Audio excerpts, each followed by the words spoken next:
কি ঘটনা ঘটেছিল? আমি ওখানে প্যাসেঞ্জার নিয়ে যাচ্ছিলাম। এবার কোথায় যাচ্ছিলেন প্যাসেঞ্জার নিয়ে? এমস এর সামনে নামাতে। আচ্ছা, এবার গাড়ির মধ্যে প্যাসেঞ্জার ছিল, গাড়ি দাঁড় করাতে বললো আমাকে, আমি গাড়ি দাঁড় করালাম। দাঁড় করানোর পরে পিছন দিয়ে একজন আসলো, আসার পরে আমাকে মাথার উপর নিচু করলো, মাথার মধ্যে কামড় দিয়েছে। তারপরে আমাকে সাইডে টেনে নিয়ে চলে গেল, আর প্যাসেঞ্জার সব চলে গেল নিচ থেকে নেমে। কি কারণে মারলো?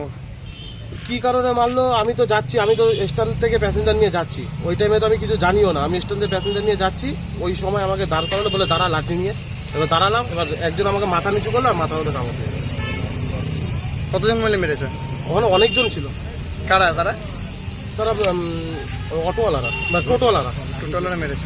লাঠি ফাটি ছিল ওদের হাতে, অনেক কিছু। তো সেখানে একটা অভিযোগ উঠে আসছে যে আপনারা নাকি তাদেরকে নাকি তারা নাকি কল্যাণ স্টেশনে গেছিল, তাদেরকে নাকি তারা আপনাদেরকে মারধর করেছেন, এই জন্য নাকি পাল্টা নাকি আপনাদেরকে মারধর করেছেন। হ্যাঁ